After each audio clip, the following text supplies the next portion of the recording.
Great. So we are starting 2.7, which is continuing on with inequalities, but we're going to be looking at some different types of inequalities here. So before we talk about how part A is different and how we're going to handle it differently, I want to assume for just a minute, if instead of an inequality on this one, it was just 3x plus 1 and 5 minus 10x is equal to 0. If that's what the problem was, what would you do with it? Set them both equal to 0. So we would get 3x plus 1 equals 0. 5 minus 10x equals 0. And then you would find your solutions from there, right? What would be our solutions, our zeros?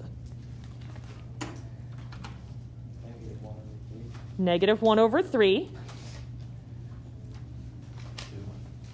Close. What did you say? 1 over 2, yes. 1 over 2, yep. Okay, so that's if this was equal to 0. That's how I would solve it, right? We want something that is greater than 0. What kinds of numbers are greater than 0? Positive numbers. So we want to get a positive result from multiplying our factors.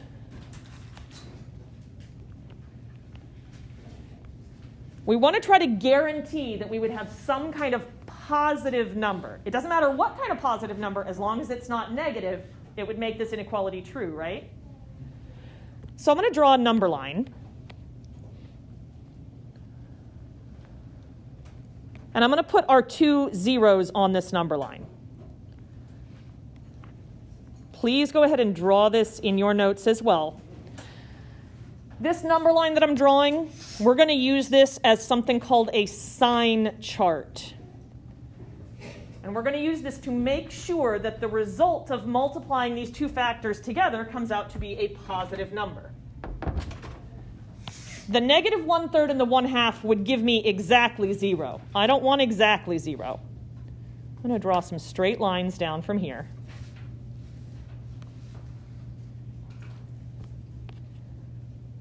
And I'm going to write down the factors that we started with. 3x plus 1 and 5 minus 10x.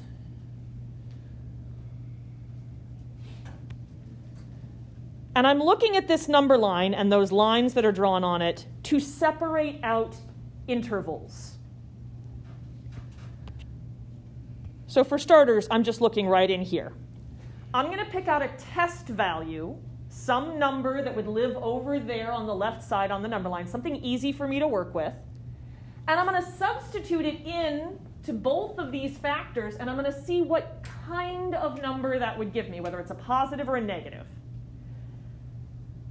So give me some number that's over here that would be easy for us to work with. Negative 1, that sounds great. So if I take negative 1 and I substitute it right here for x, what would I get? Negative 2. So I get a negative number back when I do that. So I'm just going to put a negative right there. If I take that same test value, negative 1, again, it just has to be a number that lives over here, and I put it in here for x, what kind of a number would I get? I'd get a positive, because if I put a negative number in here, negative 10 times negative 1, I'd get a positive 10 plus 5. So I'd have a positive, right?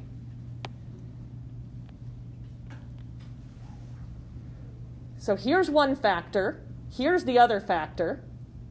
If I use any of the numbers from this interval on the left, I'd get a negative number from this factor and a positive number from this factor. And we're multiplying those two factors together. If you multiply a positive and a negative together, what kind of a result do you get? A negative.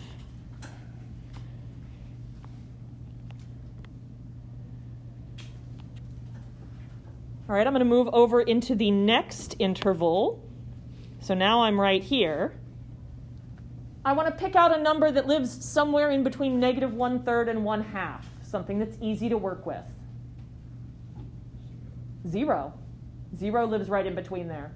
If I take 0 and I put it in for x into 3x plus 1, what kind of a number do I get back? Positive. Positive.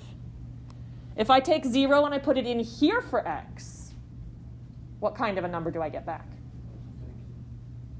Positive. Positive, because I'd have 5 minus 0. So I'd get a positive result back. If you multiply two positive numbers together, what kind of a number do you get? Positive. A positive. And then we've got one more interval to go. I want to pick some number that lives over here on the right, something bigger than 1/2 that's easy for me to work with. 1. If you put 1 into 3x plus 1, what kind of a number do you get? Positive. Positive. If I put 1 into 5 minus 10x, I get a negative number. And if I multiply a positive and a negative number together, I get a negative result.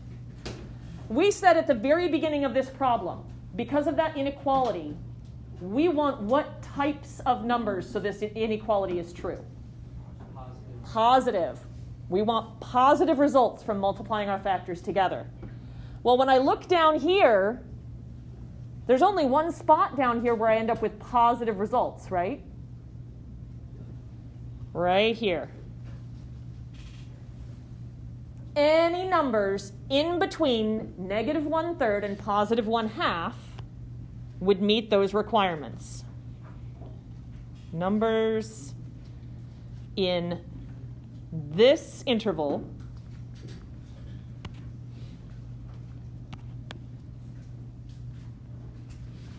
will result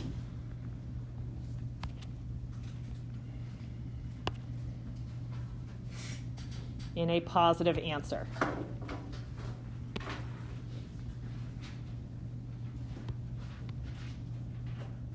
So I want to write that interval as my final answer. I know that it needs to go from negative 1/3 all the way up to a positive 1/2.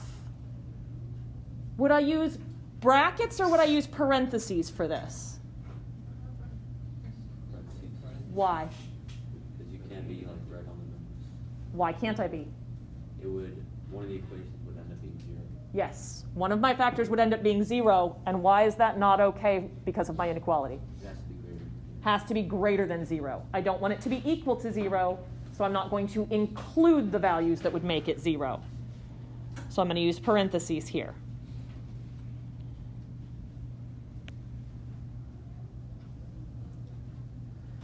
Wait, I'm a little bit lost. What did Okay. the chart have to do with anything? What did the chart? Well, the chart is how I knew that this, in between these two, was where I was going to get my positive results from. This chart has taken all the real numbers and divided it up into 3 intervals. This one, and this one. And I want to know which interval, or intervals, because it can be more than one, will give me a positive result from multiplying my two factors together. So what we did first was figure out, just like if I pick any number over here, what kind of number would I get back from each factor?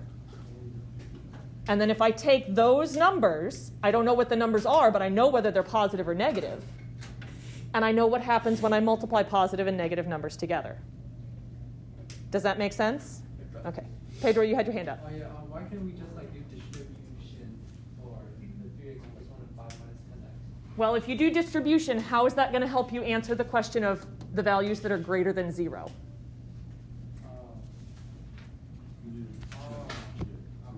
If it was an equality, we would approach it differently. But because it's an inequality, there's an infinite number of values that could satisfy that would give me a positive number back. Because there's an infinite number of values, I can't write down just a single answer. I have this whole range of numbers. Anything in between these two if I pick any value and I substitute it in for x in both spots, I would get something back that's bigger than 0. Does that help? Yeah. Okay, yes, sir. So if it was positive in like the right quadrant, Uh-huh. we would write it differently? Yes. So this is just about the notation? Yes. Okay. Yep. I got it. We're going to make a sign chart like this for every single problem that we look at. So you'll see similarities and differences between our problems. All right. If it was going to be positive, so why do we have to do the traffic notation? Why did we have to do this notation here? Even if it was going to be positive, and then when you had like the stances right there, we already got the 0. Well, we got our zeros, but I didn't know whether the numbers from over here, what was going to make the whole expression positive, or was it the numbers in here that would make this whole thing positive, or is it the numbers over here? So that's how we divided it. Yes, wherever the zeros are, we're going to use those to divide up our number line and make our intervals. Let's look at how this is similar and different in part B, and I think the pattern will start to make a little bit more sense, okay? And before we move on to any more examples, I'll make sure that we answer any questions that we still have here, okay? On part B, it's in factored form for me, so I can go through and I can name where my zeros would be. If this was equal to 0, I would take each of my factors and set them equal to 0, right? What would the solutions be then? That's -2 -2, plus 1. +1, 4. and +4. Those are the values that if we put them in for x, the whole thing will become equal to 0, correct? Okay. So now I'm going to use that to divide up my number line. I'm going to have more intervals this time because I have more zeros. Make sure when you set up your number line that it actually makes sense. If you don't write down these zeros from smallest to biggest, they still have to go from smallest to biggest here. All right? So I've got -2, +1, +4. Anywhere I have a 0, I'm going to make a dividing line.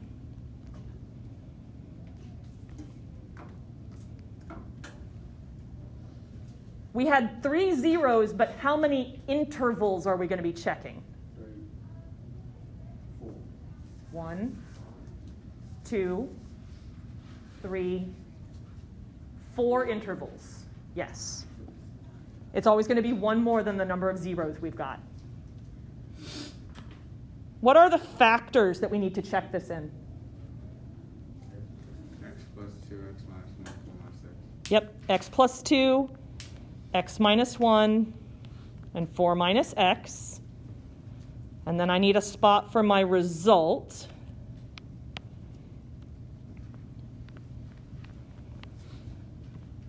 All right, we're going to pick out some test values and see what happens. Give me a test value that would be over here, smaller than -2. -3, sounds good.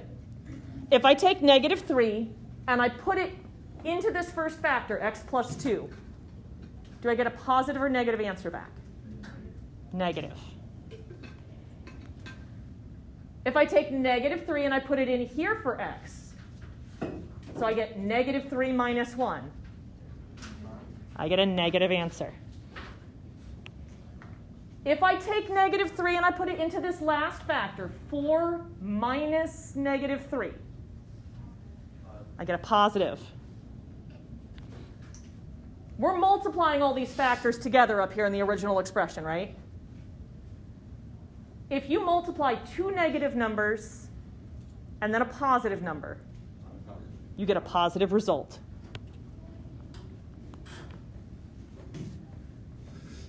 Let's pick out a number in between -2 and 0. Give me something to use. 0. I like it. It's an easy number. If I put 0 in for x in all 3 spots, what happens to my first factor? Yep, I would have 0 plus 2, so I'd get a positive result. What about 0 minus 1? Negative. 4 minus 0? positive. If you multiply a positive and a negative, and then you take that and you multiply by a positive, you're going to get a negative answer back. Let's pick out a number in between 1 and 4, something easy to work with. 2. So 2 plus 2, positive. 2 minus 1, positive. 4 minus 2, positive. If I multiply 3 positive numbers together, what happens? I get a positive result. Last interval that we need to check. Give me something bigger than 4 so we can check this last interval. 5. You can pick whatever you want as long as it fits the parameters of being bigger than that. Whatever you want to work with. 5 plus 2, that'd be positive. 5 minus 1, that would be positive. 4 minus 5, negative. If I multiply 2 positives and a negative together, I get a negative result. Go back to the original problem now. What inequality did we have here? Less than 0. Less than or equal to 0. So do I want positive results? Negative. Negative results. Luke, your time is up, dear. We want a negative result. But because of that or equal to, do I want to include these numbers or no? Yes, I do want to include them. Yes, just right there. So I want anything that's going to be negative. These are negatives. These are negatives. So any numbers in this interval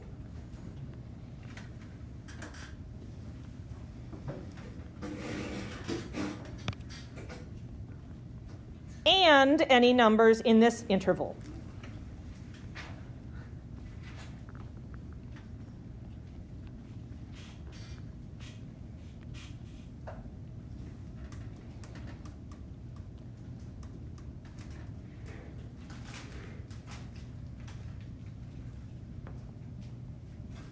So now I need to figure out how to write my interval notation to explain that. Any numbers in between -2 and 1 would give me a negative result back, right? So how do I write that interval? Bracket -2, 1 bracket. Yep, bracket -2 to 1, and then another square bracket. Union, because why? Because, like, I don't know, like, He's old. Yeah, there's a gap. That's how I would say, like, this, ignore everything else until you get to here. All right, so I've got one interval. We're going to put it together with another interval. When you guys need to write unions in Canvas, if it's a type-in question, just use a capital letter U. All right? How do I write this other interval that would give me negative results back? Yep, after the union, I want a bracket and a 4. Infinity. Infinity. Parenthesis with the infinity, absolutely correct. This is describing the solutions. Yes, sir. Why did we use union? Why did we use union?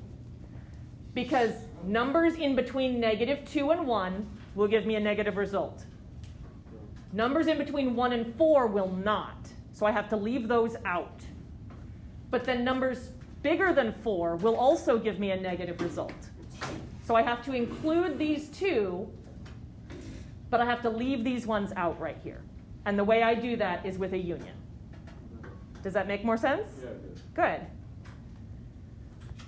You guys ready to try this again? I heard somebody say something, but I was not sure what I heard. So we're going to go on to the next couple problems, and we're going to pretend that that was absolutely Ms. Bolt. I would love to try another problem. First thing I notice about this one is that that's not 0. Make it 0.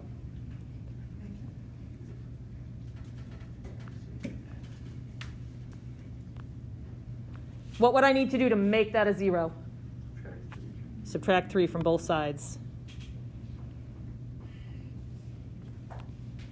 So then I would have x squared minus 2x minus 8 is greater than 0.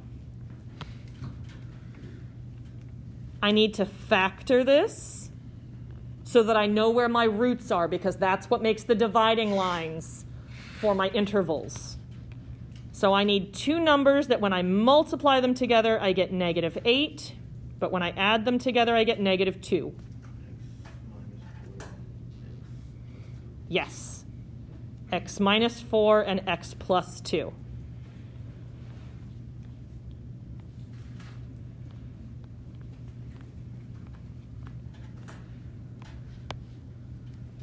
So where are the zeros of the expression?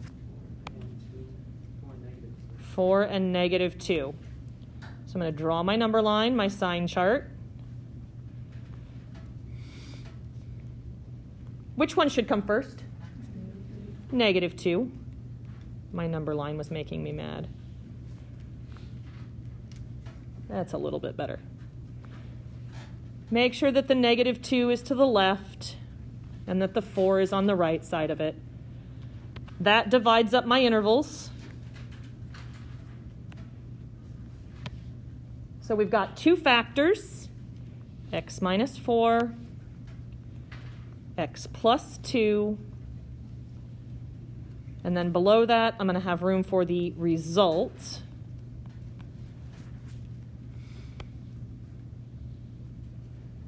Picking out a number that is less than negative 2, what do you guys want to use?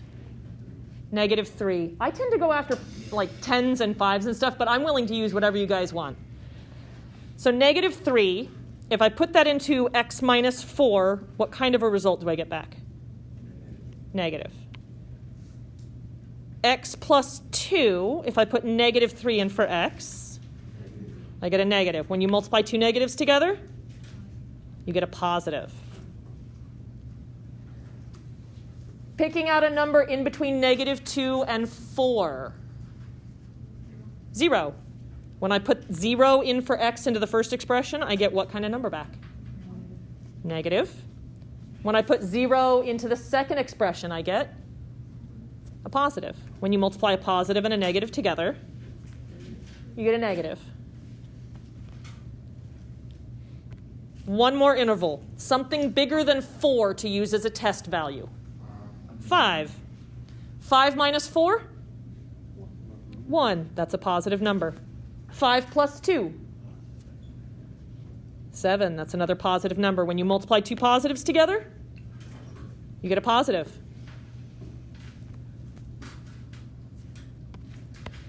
We said that we want our result to be a positive or a negative number. Positive. We want it to be bigger than 0. Positive resulting answer.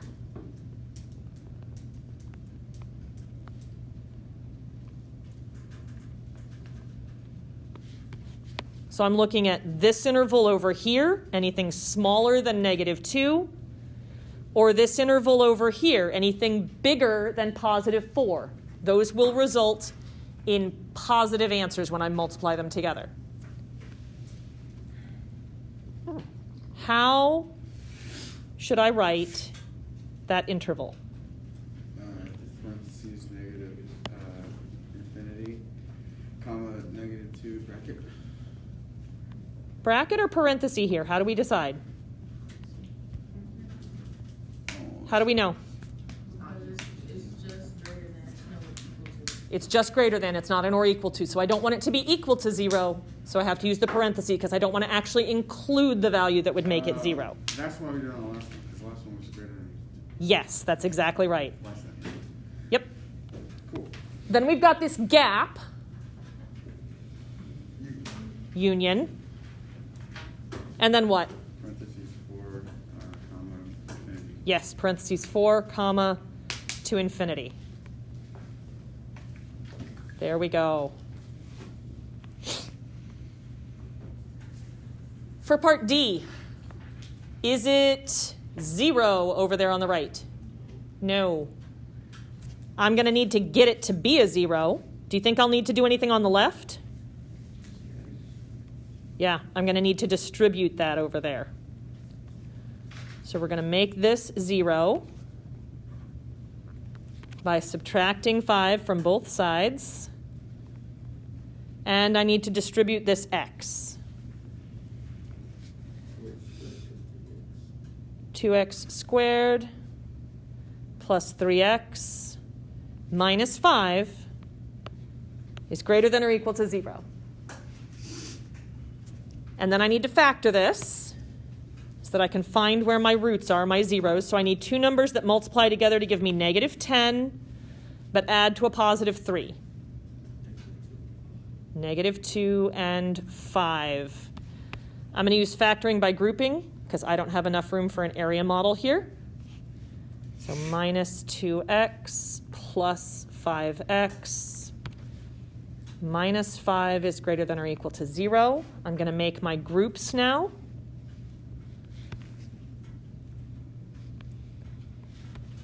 What can I take out of the first set? 2x. That would leave me x minus 1. What can I take out of the second set? Positive 5. That leaves me with x minus 1. So what are my factors then? Yep, 2x plus 5 and x minus 1 greater than or equal to 0. So now I can find my zeros. Where are my zeros going to be? Negative 5 halves. So go ahead and draw your sign chart.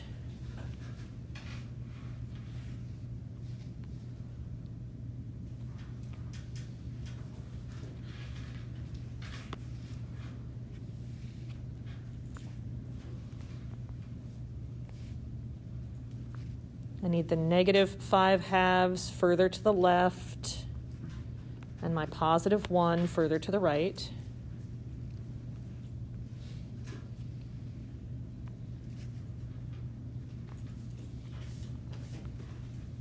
We've got our two factors, 2x plus 5 and x minus 1.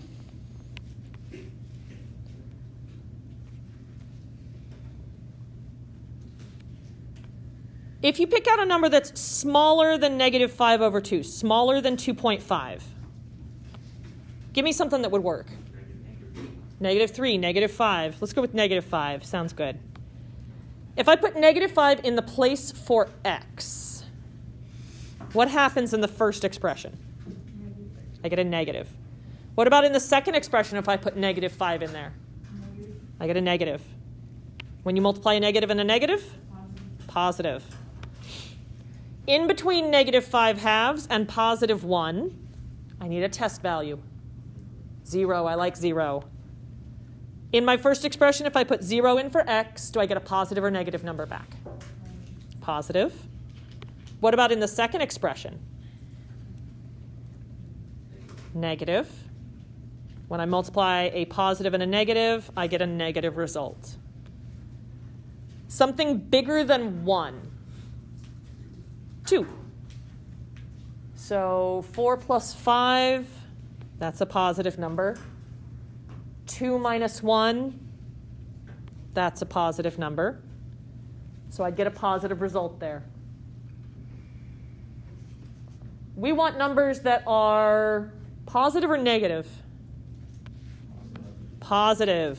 Greater than 0 or equal to. We want a positive answer. So that would be this interval here and this interval over here. Are we using brackets or parentheses with the numbers? Why? Yes, it's got that or equal to on it. So what's my answer going to be?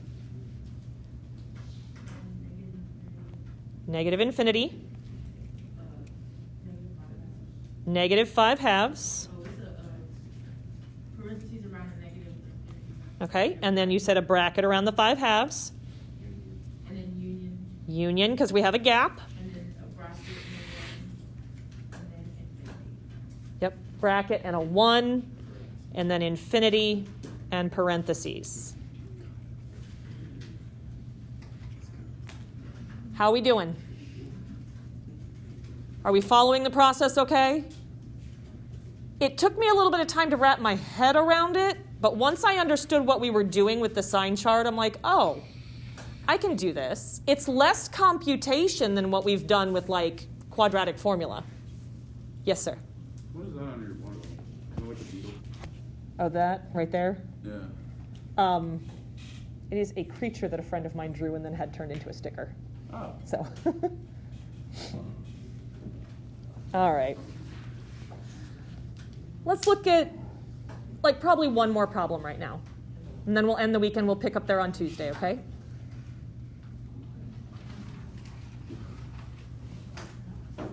We're going to kick it up just a little bit. I have a rational inequality. Let's look at part A. I want the result to be what kind of number? Negative. Result is negative. Or equal to 0, right? If there's anything that I can simplify ahead of time, it's really helpful. Do you guys see anything that'll simplify? The x plus 2's. Is it okay to cancel them out? Yes, why? Yeah. Yes, sir. Is 0 positive or negative? Neither. Good question. Yeah, it's the dividing line between the two, and so it is considered neither strictly positive nor negative. We can cancel out the x plus 2's because whether it's positive or negative, it's not going to change the sign. It would reduce and simplify down to just 1. So it's not going to affect the sign of my overall expression. Does that make sense? So we can reduce it down and take that out. However, what happens if x actually is a 2? No. Why? What would happen if x really was 2? Tell me what we would get in this expression. The denominator will 0. My denominator would be 0. Is that allowed? So even though I'm canceling this out, I still have to be aware of the fact that x cannot equal 2. Negative 2, sorry, yes, my bad. Is there anything else that x definitely cannot be equal to? Negative 1. Either one of those would make my denominator 0, and that's off limits. All right, so I'm going to write just the simplified expression. I have x squared in the numerator. I have x plus 1 in the denominator, less than or equal to 0. Is everything fully factored? Mm-hmm. So I can go ahead and write down the zeros, which is, I'm going to write down anything that would make a factor 0, even if I know x can't be equal to that, because we can always leave that out with a parenthesis, right? So what are the things that would make either factor 0? And what else? Negative 1. I'm going to put a box around this negative 1 because I know we have to be really careful with him. I cannot include him. I'm going to do the same thing with this negative 2 because I know he would have to be left out. I'm going to put all 3 of those numbers on my sign chart. I'm going to put negative 2 on here, negative 1, and 0.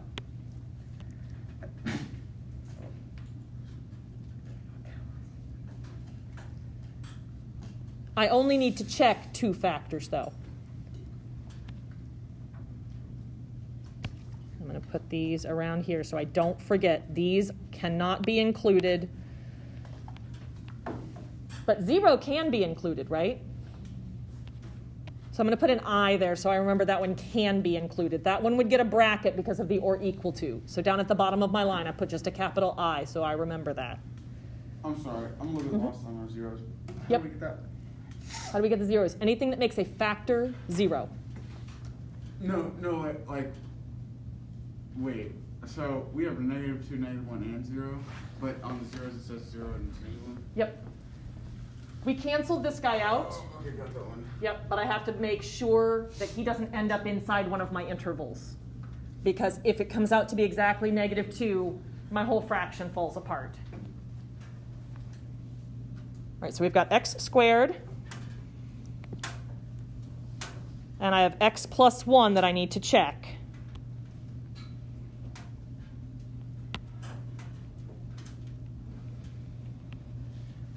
Tell me about what's going to happen with x squared no matter where I'm at. It's positive no matter what. Positive, positive, positive, and positive. Anytime we square something, it comes out positive. What about x plus 1? If I pick out something less than -2, what will happen? It's going to be negative. So the result of that would be something negative. What about if I pick something out in between -2 and -1? It's going to be negative. So that would be negative. What about if I pick out something bigger than -1 but smaller than 0? Positive. Bigger than 0? Positive.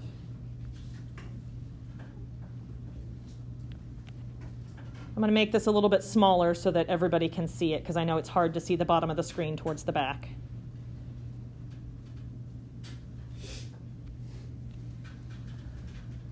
I have an I anywhere I would be allowed to use a bracket. Other than that, it would have to be parentheses, right? Because these two spots would make my denominator 0, so those two numbers are off limits. What kind of numbers did we want? We want them to be negative answers, right? Well, I get negatives here, and I get negatives here. It seems like I should just be able to run these together, right?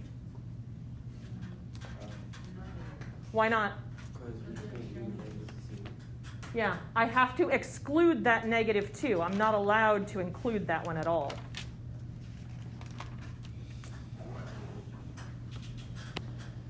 So I need an interval to explain that I could be smaller than -2. What would that interval look like?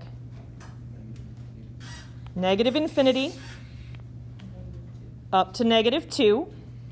Then I need a union. How would I write the next interval? -2 up to -1. So what we just did there is we included everything from -∞ to -1, but we left out the -2. Wouldn't there be brackets? Not so far, because remember, if I use brackets, that can include it, and this will make my denominator a 0. What about for the -1? For the -1, that would also make my denominator a 0. Is there any value that would make this equal to 0 that I haven't included? 0. So I need one more piece here. Union. I have to include just the number 0, which I do with curly brackets. That would be my final answer.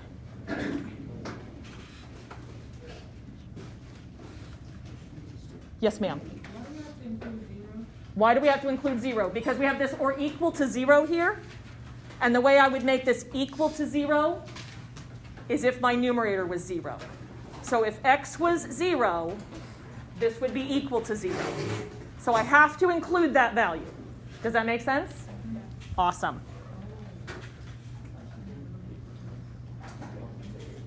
Your 2-7 homework is going to be due on Wednesday next week. 2-6 is due tonight. 2-7 is due on Wednesday.